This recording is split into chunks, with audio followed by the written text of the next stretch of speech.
Well, hey, welcome to The Gathering Greenhouse, a podcast to help us grow together. Today, Steve's going to pick David's brain. We're going to ask David a few questions about his latest sermon, and we're just going to have a lot of fun. So, Steve, take it away. I'm Steve, and this is my good friend David, and we are here for another episode of the Greenhouse Podcast, and I know that all of our raving fans out there on the internet cannot wait for what is in store for today. I got quite a bit of feedback from the last one. I don't know if you did as well. Did people talk to you about that stuff? I almost made it a minute without saying anything. Were you trying to do that? I was watching the Well, timer. I only have 5 minutes here, so you better get it talking. I think you'll be all right. Okay, so we're going to be picking David's brain this morning. I do have a question. That's not even going to take 5 minutes. It's going to take more than 5 minutes to do that, but that's what the time I've been given, so I'm going to do my best. Do you know why you were given 5 minutes? Because I talk too much on here, and I Who go gave down you to that 5 minutes? John did. All right. Okay. I just want everybody out Well, there in TV land to know that it wasn't me. But it could have been about you because now you're taking the time. So it could have been both of us, is what I'm saying. I think everybody watched the last podcast. They know exactly what happened. Who it was. Okay. So here's my take. And I do want to intro this real quick. Balloons. It's not balloons. So, I've been looking at Joe Biden. Who's watching us. And there's a lot of women who watch our podcast and watch our content in general. So I thought we'd spend a little bit of time talking about women this morning. Okay. And I just want to share an instance that happened to me. And I think a lot of men could probably relate to this, and a lot of women can relate to it as well, because I actually brought it up at the bus stop this morning and just bounced it off of some of the women at the bus stop. You are on thinner ice right now. I realize that. Than you were when you started talking about Joe Biden last week. I realize that. Okay. And I'm not going on this thin ice with you. Yes, you are. Yes, you are. Okay. I have a series of questions along this because I have a lot of thoughts and ideas on this. But the greater topic is things men don't understand about women. Now, I don't want this to be a gripe session for men. It's not meant to be that. I don't want us to complain about women. Women are amazing. I love my mom. I love my wife, my daughter, and the other women in my life that I work with. They're all wonderful and great. And as we know, we have many, many volunteers at the gathering who are women. They make the church run. So I don't want us to go off on the, venting on women, but here's What's this us stuff? you and I and John. He's here. He's part of us too. You can leave me out of this one. This is your worst idea ever. We don't have much time. So here is the concept. My wife was cleaning out, we have 2 sinks in our bathroom. She was cleaning out under the sink. She bought some organizing things, and it blew my mind when I saw everything that was out of the sink on the floor, that I could see it all. And in the bathroom, I literally have 5 things. Okay. I only have 5 things in all of the bathroom that we share. And the floor was completely full of stuff. Okay. And so my question to you, David, is why do you think women need so much shampoo and conditioner, right? As far as I know, they're only shampooing, right? No. What? No. Nope. What does that mean? There is a broad road that leads to destruction, and you are on it. So no. Okay. No. Let's go back. Do you have some chips we can taste? All right. So David doesn't like that question. I have another question for you. Okay. Let's try again. Okay. So question number 2. I only have a minute here now, 30 seconds. Okay. What is what holiday has the best candy? When you go to the store, it's already out there. It's already ready. Way before we start to see Christmas candy, Halloween's not even over with. So this is, again, I can't even go down. I don't know. Yeah. You have no opinion on this. I don't know how you even associate. I don't even know what candy's associated with what holiday. Are you serious? Yeah. I feel like the easy answer is to say Halloween, because it's That's all candy. centered around candy. So like the odds are that the best candy will be there. But the actual best piece of candy is the Easter Reese's eggs. They're better than all of the Reese's eggs. So. I completely agree with you, John. The Easter eggs, the Reese's eggs are clearly the best of all candies that are holiday candies. Better than the pumpkin ones. I don't know if you ever had the pumpkin ones. Have you ever had any of these? Yeah. I mean, I eat candy. I just my point is I don't think that I'm not so into holidays and candy that I have any clue what candy goes with what holiday. What? John, are you aware of these So things? do you understand that holidays are not about candy? Yes, I am aware of that. So, but so all most holidays people have celebrate holidays. Yeah. They don't celebrate candy. Yeah. I hear that, but when you go to the store, like especially the grocery store or Walmart or Target, the majority of what gets put out on the shelves for those holidays, I don't go is down candy. those aisles Okay, and can you explain why you don't go down those aisles? because I don't buy candy. You don't ever look at them or... Okay, so then what did you get your kids for, like, Easter? Did they get an Easter basket? Yeah. Okay. So what did you put in the Easter basket? Well, you probably Easter candy. Okay. I guess probably eggs, and I'm sure we had a lot of the Reese's stuff because that was Liam's thing. Yeah. But just we did other things too. Like what? I don't remember. It was a long time ago. It's not that long ago. Yeah. So Easter Sunday morning. Yeah. Generally in my life has been a pretty busy day. Okay. So when we celebrated Easter in our house, it was about Jesus and his resurrection, not the baskets. Well, duh, don't be a Grinch for us. We all know that. It's obviously about But Jesus. do we? Do we know that? I mean, I think Christmas is about candy. If you're a Christian, Reformation yes. Day is about candy. Easter is about candy. Steve. Yeah. Steve. No. What? No. No what? No. These days are not about candy. Well, I know that, but do you want us to just be serious the whole time on the podcast? Well, this is our 5 minutes to talk about something non-serious. Do we need to start over, John? And he leads with what's wrong with women. I clearly did not say that. Worst podcast ever. Okay. Yes. I may have to pre-approve questions from now on. Okay. Or I could not be involved in the podcast. That's fine too. How about we switch roles for a second? Okay. Yes. Okay. All right. We're going to switch roles. Well, we're supposed to go. We're way past the time here. Who's the We're supposed to go. boss? I mean, I guess if you want to throw your weight around, you're the boss. So you're making a fat joke. Yeah. All right. Okay. So we're going to have a fun question. Okay. Okay. Would you rather have only toes? So you'd have 20 toes. Or only fingers? So you'd have 20 fingers. 20 toes. I'll go with that one. You want toe fingers? Wait, what? I didn't know it was toe fingers. Well, if you have 20, you have 10 on your feet, 10 on your hands. Oh. Right. So you either I thought you meant that I have 20 No. toes. You either have all toes or all fingers. Oh. Well, definitely all fingers because you're basically just a monkey at that point. This doesn't sound so bad because you could like swing from stuff or, there's a lot of different things you could do. But I mean, look at monkeys' feet sometimes. They look just like their hands. But you never see monkeys like running fast. Yeah, they use their hands. I've seen a monkey run pretty fast. I mean, not on their feet though. Yeah. They kind of gallop. They're using their hands though. Well, I think they use their knuckles, but yeah. Yes. How are they possibly going to play like baseball? Well, I mean, you would just have to adapt the sport to the person. But man, you could do just think of American Ninja Warrior if you have, hands for feet. It'd be pretty cool. But would there be any? Can you even think of a benefit of having toe fingers? I'm trying to, and I can't think of a single. No, because we've already talked about this. Is that I do not like feet. They're very gross to me.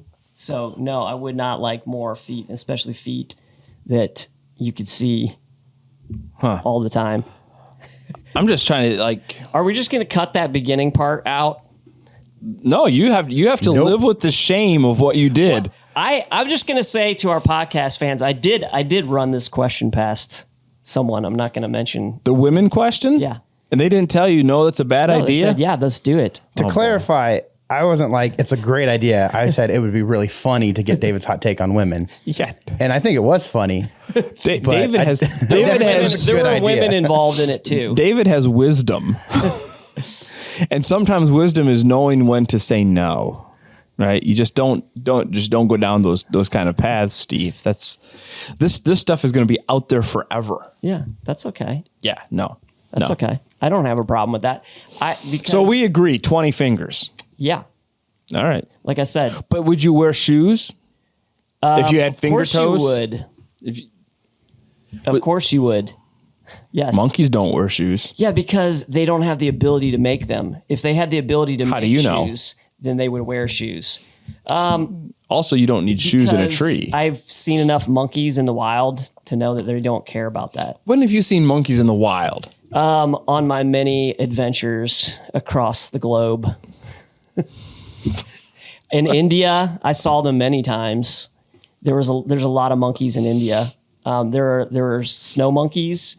And then there's Did they the other steal ones stuff from you? The snow ones were very scary. So no, they didn't come down to where we were living very often. But there are these other ones that were less scary, but still a little bit scary. Yeah. Like scary to you, or that they were scared of you? I'm sure they were scared of us, but I was scared of them. Yeah. You were scared of the monkeys? Oh yeah.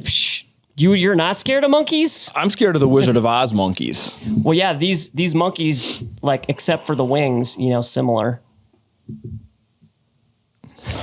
Style of monkey. I just had this picture of chicken wings, these monkeys sitting there eating. Well, chicken don't the wings. monkeys in Wizard of Oz? Yeah, they're flying. Wings? Yes, they're flying monkeys. Yeah, that's what I thought.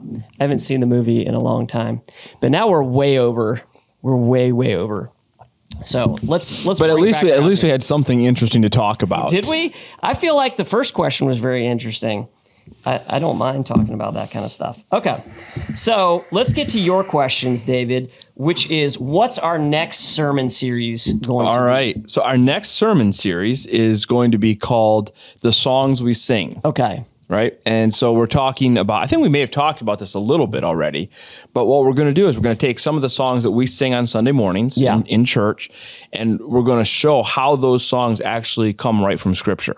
So we'll actually be talking about the passages in the Bible that inspired those songs, and then kind of talking about what that passage means. And the hope is that we're going to give a new layer of meaning to these songs, so that when people sing them, they're going to be able to think a little bit more about what this song is really about, maybe chew on the words. I think it's really easy sometimes in church to sing songs and just sing the words. You just blow right through them like you're singing in your car. Yeah. Do you sing in your car?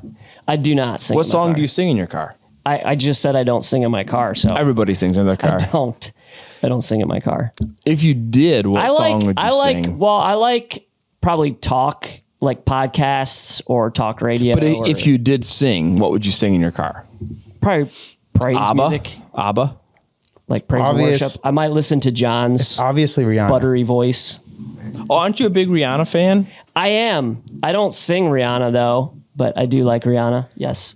I couldn't even tell you one song of hers. Oh, I bet if we played some, you would. Like what's her most famous song? Probably the Under My Umbrella song.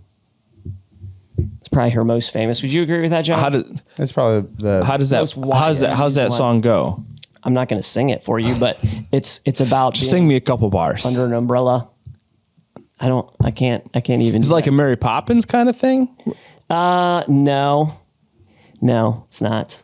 But okay. Yeah. All right. So anyways, so we're the songs we sing. Yeah. Just kind of help people kind of chew on the words of some of the songs that we sing a little bit more and bring some more meaning to them. Mm-hmm. And at the same time, I think it's going to be a really cool opportunity just to teach about who God is a little bit more, because I think that's going to be one of the big themes that comes out of these. Okay. I like that, because I think that a lot of times we don't process the words that we're singing. Mm-hmm. Right. And that's true in really all music. Yeah. So awesome. So I have another question for you. Question number 2. What's your favorite part of the Samson series that we've done? What has been your favorite part? Well, I do like salmon. Yeah, I do too. Like smoked or grilled? I'll eat baked? salmon anyway. Okay. Probably like if I'm having dinner, yeah, I'd probably go like plank grilled would be my choice. But like smoked salmon is a great snack just to have with you. Love smoked salmon. Yeah. Good stuff. Just so everybody knows, this was David's tangent. If we're keeping a tangent count. John, are we keeping a tangent count? I'll accept that, but salmon's good. Although I'm not going to accept that because you said salmon. So that's your tangent. I didn't say salmon. I'm just running with your tangent. Something that sounded like salmon at first, so I felt and like this I needed also to address is that. your tangent because you're the one who brought up the tangent counter.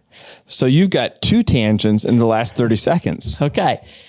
All right. So what has been your favorite? So what part? I want to know though is if the tangent counter is going to like when they like do the post-production editing, it's like when you say that, it's going to like bing up here, like tangent to David. But then when I clarify that you're the one who actually said salmon, it's going to go like bing, nope. And then it's going to bing over here and be like, oh, that was I'm not going to do any of that. That was a Steve tangent. Here's the thing. A tangent, so a misspoken word is not a tangent. A taking us down a path that like actually takes time away from the podcast is a tangent. So I still will argue that was not my tangent. Would I have talked about salmon if you had not said salmon? It may be that my discussion took us down that road, but you took the first step to put us on that road. Would you jump off a bridge if all of your friends did it too? This is a great question to ask David because absolutely, if it was like deep enough, right? Because that sounds like fun. I feel like sitting in your office multiple times, you've asked me that very same thing. What? About like if everybody was doing it, should you be doing it? I don't think I've ever asked you that. Clearly you have. I mean, I do ask you questions like that sometimes. I'm not sure I've ever said if everybody was doing it because I can't think of a time when you've been like, hey, everybody's doing this, so I want to. Yeah. Like, hey, David, can I go smoke in the boys' room? I'd be like, no. I mean, if everybody's doing it, would you? Well, smoking is unhealthy. Right, but that's a song from the 80s. Yeah, I know that too. Right. Smoking in the boys' room. All right. This is why I didn't sing. So my favorite part of the Samson series. Yeah. I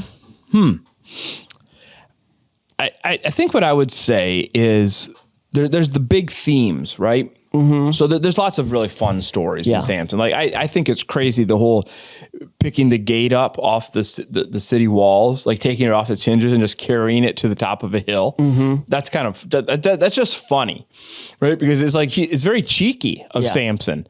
Like everybody's like, "Well, we got him captured," and the next thing you know, why are city gates up on that hill? Yeah. Right. And then why did he feel the need to take them up on that? Right. hill? I know. It's like Did he carry it? Do you picture him like take it off and then carry it up like this, or does he disassemble it and then? No, I don't think there was any disassembly. I think he just ripped those puppies off their hinges. Or like, hey, you guys, could you help me carry this up to the top? I don't think he needed help. I think, I mean, actually, on a real level, I think there's a theme there of Samson always doing things so that people will think highly of him, right? So when we talked about the desires of the flesh, the desires of the eyes, and then the pride of life, I actually think him taking the gates up the hill was a pride of life issue. It was like, I want to show everybody how good I am. Yeah. And so I'm going to do this so people are going to be amazed by me. Right.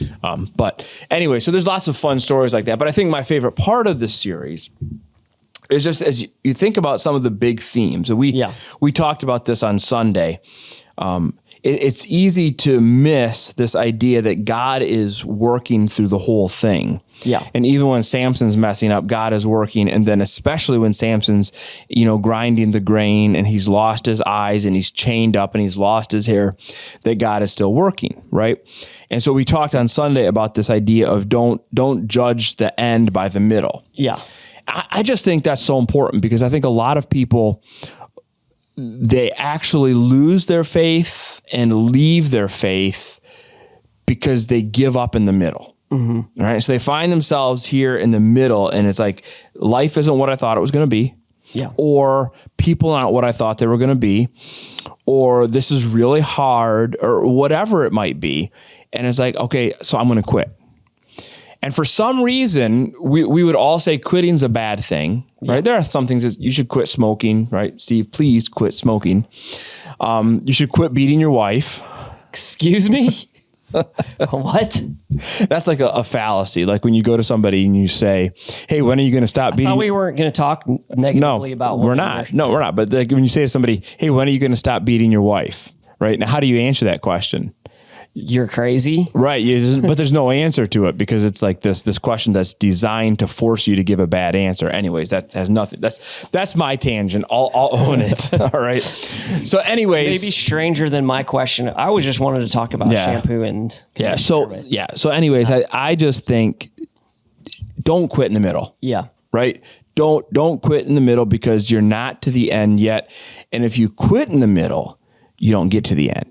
And I think that's the big point of Samson. Don't quit in the middle, because if you quit in the middle, you don't get to the end. Yeah.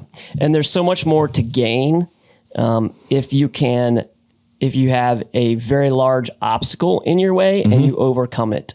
Yeah. Yeah. You learn a lot more. Way more. Mm-hmm. It stinks in the moment, but it's worth it in the end. Yeah. So it's the sacrificing the temporary relief for the ultimate goal of how God can use you and shape you if you stay on the path. Right. Exactly. Okay. Yeah. Is that all you have to say about? I think I've said enough. Yeah. Okay. Do you want to talk about the next question then about Samson? I have another. Is that what we're supposed to do? Okay. I didn't know if you were done with Samson. Okay. Why do you think Samson has so many problems? Why do you think Samson had so many problems? I have some thoughts on this. All right, fire away. And they don't have to do with women. All right. Because I tried to take us down that road today, but David did not want to go. So they actually do have a little bit to do with the women in his life, though. They actually do. But mostly because of Samson's own fault. Is it because they had too much shampoo? Because I'm going to be honest, Samson probably had more shampoo back then. Samson probably had more shampoo than any of them. Yeah, this is. What type of shampoo do you use? Do you have one bottle or do you just use whatever's in the shower? I think right now I have like the Trader Joe tea tree. Oh, really? Yeah. Tea tree? Is that a smell? I can't smell. Okay. Well, I didn't know if that's a scent. Is tea tree? Because I think of tea tree oil. It's either moisturizing your hair or here's how it goes, right? Yeah. Hey, I'm out of shampoo at home. And here I am at Trader Joe getting dog treats, and the dog treats are like right next to the shampoo. Hey, I need some shampoo. They've got shampoo. I'll buy that. This is where I was hoping our original discussion was going to go, is this exact banter here, but we weren't allowed to go down that path. But that's where I was intending. Well, then you should have asked how I buy my shampoo. Okay, how do you buy your shampoo? I just told you. There you go. So that's where I was hoping to say. I wasn't trying to be divisive. You didn't have to demean the wonderful women in our lives to get there.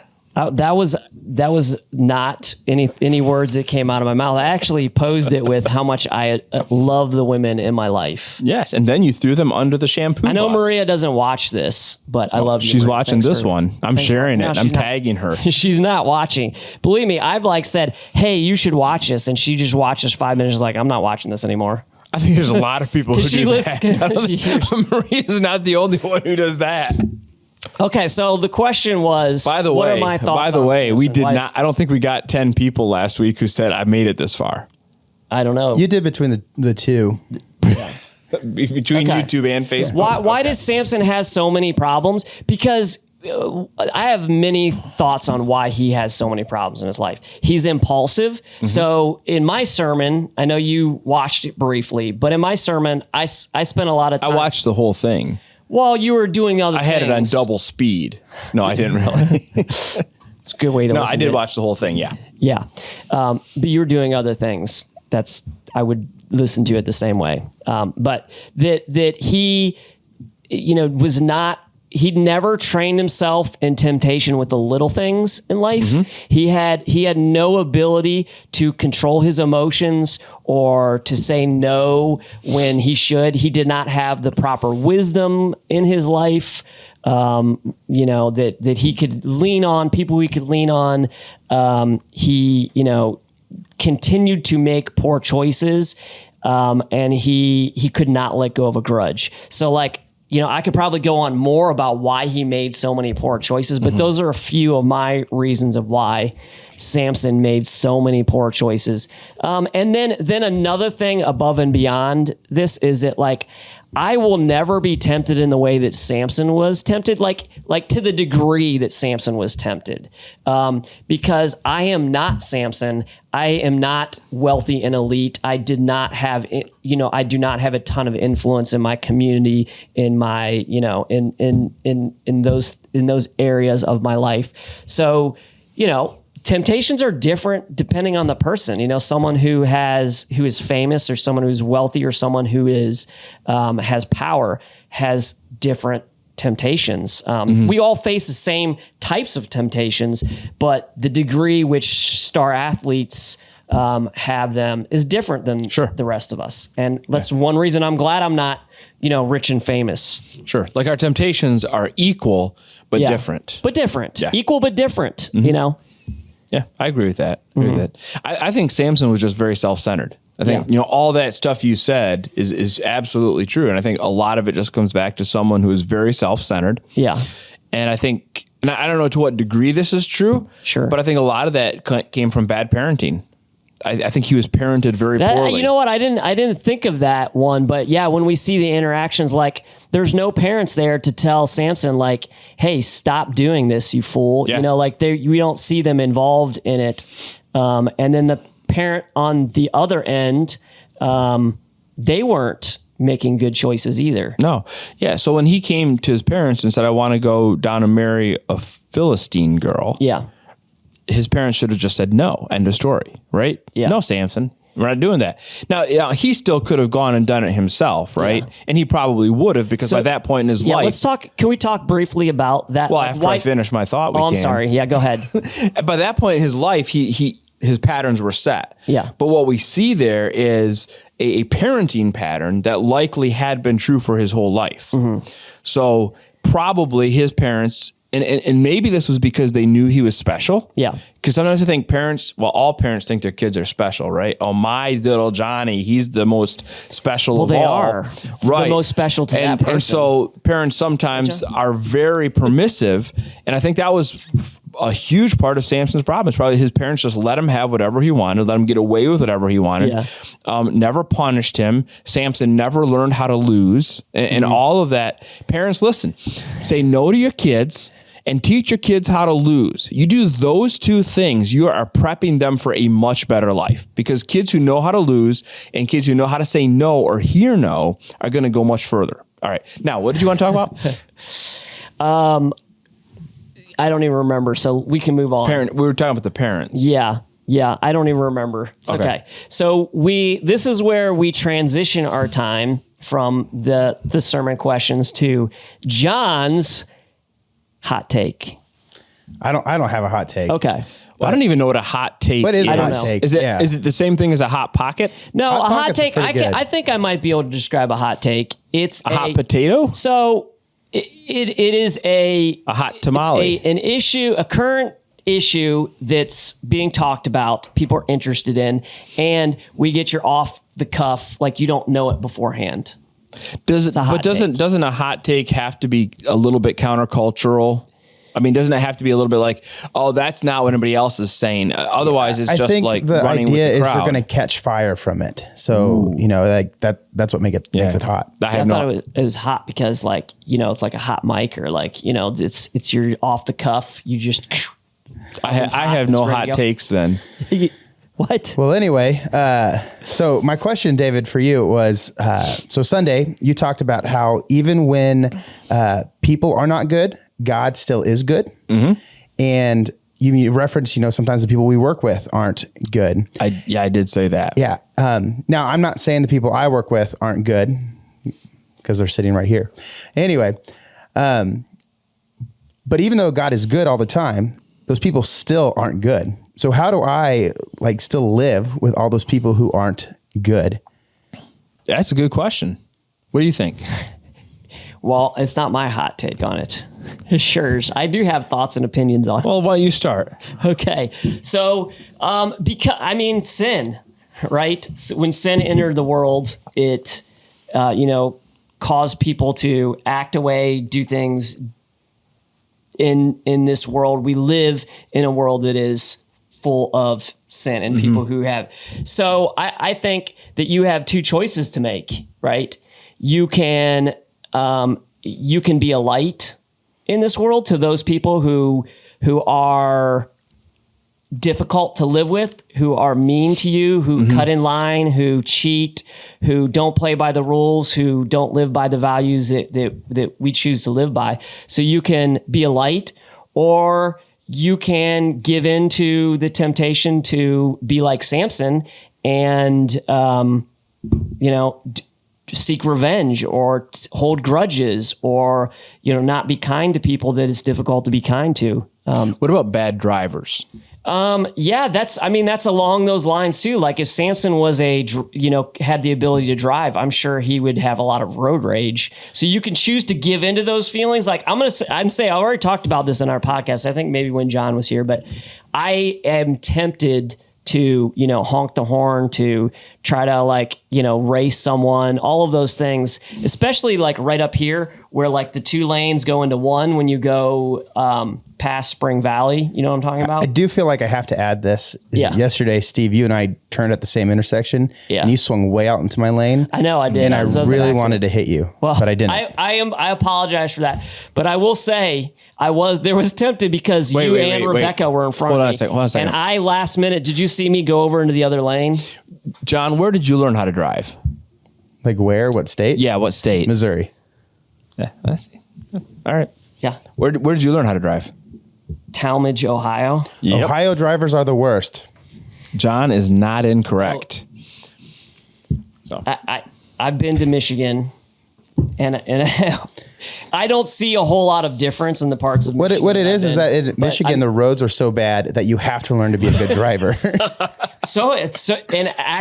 think they're worse in Akron than... There is a lot of truth to what John just said. Yeah. The roads are horrible. When I moved down here, I'm like, wow, roads don't have to have potholes year round. Right. It is possible. Yeah. Yeah. All right. So we'll get back to John's question. Okay. How do you handle bad people? Yeah. Right. So you know that God is good. So how do you handle bad people at work or wherever, right? So bad drivers, whatever. How do you handle bad people at work? I would love some advice on that. Here's how do you handle just a boss little who a little life wants to hurt your feelings. Little life hack for you. So I'm just ignoring that you said that. Little life hack for you when you're dealing with bad drivers, right? Okay. So a lot of times if you're in your car and they're in their car, right, you can see each other and you can read the actions of each other, but you can't necessarily hear each other, right? So what I can do is if somebody's a really bad driver, what I know I should do is just really say to them, Jesus loves you and I'm praying for you. Jesus loves you and I'm praying for you. Oh my goodness. But what you do is you can do it in a way that makes you feel a little better, because you just make a really angry face and look like you're yelling and they can't read your lips. So you're like, Jesus loves you and I'm praying for you. And then they're like, oh, I messed up as a driver and like that guy's got road rage, and then they're going to let you go. And then you're home free. And you actually just said a nice thing. I'll tell you what really frustrates people who are bad drivers is being kind. If you wave at them. Are you saying this because you're a bad driver and it frustrates you when people do that? I am an excellent driver, John. That's not what John said. I call it the Ohio wave.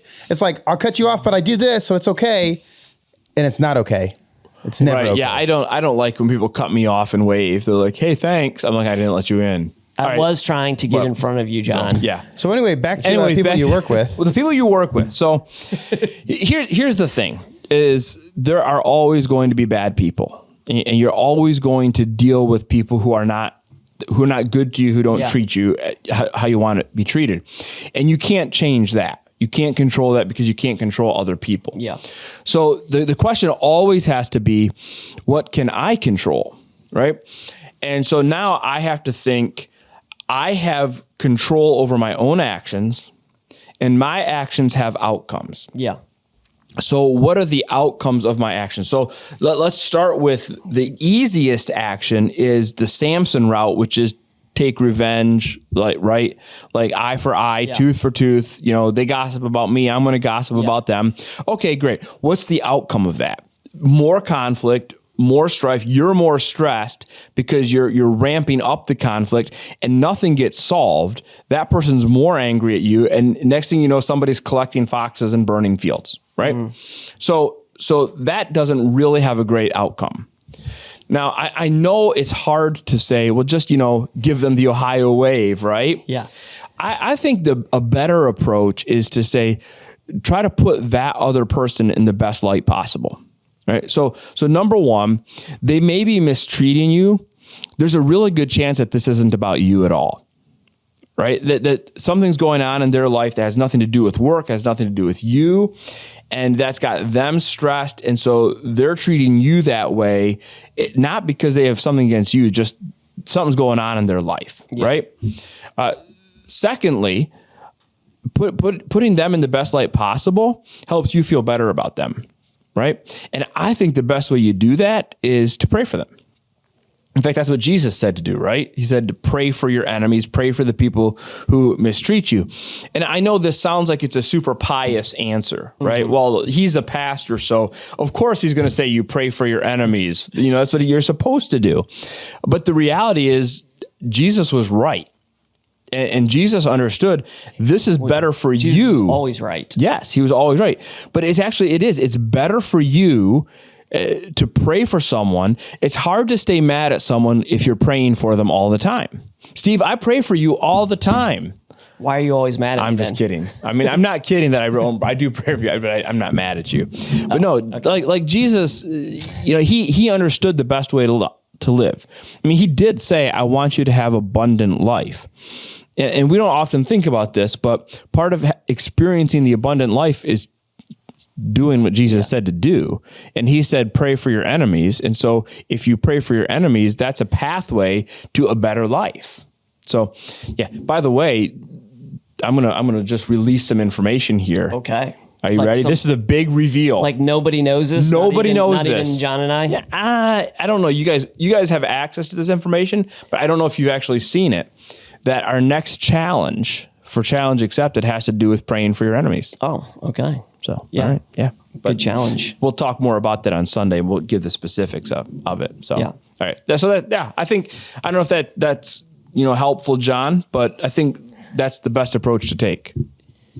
Yeah, I think the first step is just like breathe, right? I think that like all those bits of advice are sound wisdom, but in the moment when you're angry and you're frustrated or you feel you've been wronged, you don't think logically, like I think that there's a lot to say of like, just bite your tongue. Don't do anything you're going to regret. That's step one. And then having people in your life that you can express those things, you can talk about them, and then you can gain wisdom. Because wisdom, man, and wisdom takes at least, like any type of habit you want to change, takes a long time. Depending on your age too, it could take a little bit longer. So working on some of those habits is really, really difficult. Mm-hmm. So just saying like, hey, there's more important things in life than to hold a grudge and to get angry. Like you got to be able to see that in yourself. Mm-hmm. Yeah. And one thing I've been thinking about, we actually talked about being reactive versus proactive yesterday in a totally different context. But when I am choosing to be reactive to people, I find myself, I'm quick to get angry and because I'm responding to that. But if I know I'm going into a situation where I know I'm going to be around people who aggravate me or, something could happen, but ahead of time I've said, I'm not going to let this, affect me that way. I'm going to choose to have peace and to be gracious in that moment. It's way easier when that person's mean to me to be gracious because I'm not reacting. I've already chosen to be gracious in that moment. Well, that's why, honestly, that's one of the reasons I'm a big fan of saying, if you're going to read the Bible every day, and you should do it in the morning. Because I think that's the best way to start your day, because now you're being proactive and the first thing you're ingesting is God's word, not whatever else it might be. But also this concept of praying for your enemies. Like if you're in a workplace where you're dealing with hostility all the time, as you drive to work, what you're coming into, right? Yeah. And so what are you doing as you're driving to work, as you're, walking through the parking lot, coming into the doors? Are you ramping yourself up for battle? Right? Like I'm getting ready. I'm tense. I'm ready to fight. Or are you praying and trying to bring peace to your life? Yeah. Or you are thinking of ways to avoid the conflict possibly too, so that's, you're maybe not going into battle, but you're getting more depressed and hate your life more, and that's not healthy either, being in a toxic environment of some kind. Mm-hmm. So being proactive is a good thing. Yeah, definitely. Yeah. All right. Well, thank you for joining us today for our That's kind of like a broke that thing off. We're ready to break it off and end our podcast for today. So thanks for your wisdom this morning. Thanks for answering all my questions. Did you know that your shirt looks like a train engineer? It does. I was thinking. I've been thinking that all morning. No, well, it looks a little like that. I also think it looks a little bit like, when you're early 1900s like prison outfits. No. It's a train. You're a train engineer. I think I can. Like if you're working on the like a chain gang or something. Is it the Ballad of Casey Jones? Is that train engineer? Yeah. It could be like that too. I agree. I hear there's some open positions for train engineers these days. There's a lot of they make good money too. So have you all been to Entertainment Junction? I have. No. David doesn't like fun, so he's never been there. That's one of the places that I don't know how you could have a season pass of that unless you really, really love trains, because it doesn't really change. It's the exact same train. I don't even know what it is. It's a huge train display. It's really cool. Like the little model trains? Yeah, all kinds. I think those are kind of cool. Yeah. I wouldn't mind looking at them for like half an hour. Right. I feel the same way about it. Like, I love trains. Mm-hmm. It's cool, but I can't stare at it Can we get you a little hat? I actually have a hat. Like a red neckerchief? I have. Yeah. That would be awesome. If you were on the train, would you want to be the guy who has to chuck the coal into the fire? It seems like a really bad position. No, everybody wants to be the conductor at the end, because they want to just blow the whistle. Yeah. No, I wouldn't mind doing the coal. Yeah, that'd be fun. Yeah. Okay. Well, thanks for joining us today at our podcast. Thank you for sharing some wisdom with us this morning. What does a train engineer say when you're done with the ride? To derail our conversation here. We're trying to end this, and you're conducting us to more tangents. This is the second podcast in a row where we've talked about trains a lot. I'm about to blow the whistle to stop this. I'm going to end this. Are you getting all steamed up? I'm just going to end this. Bye, everybody.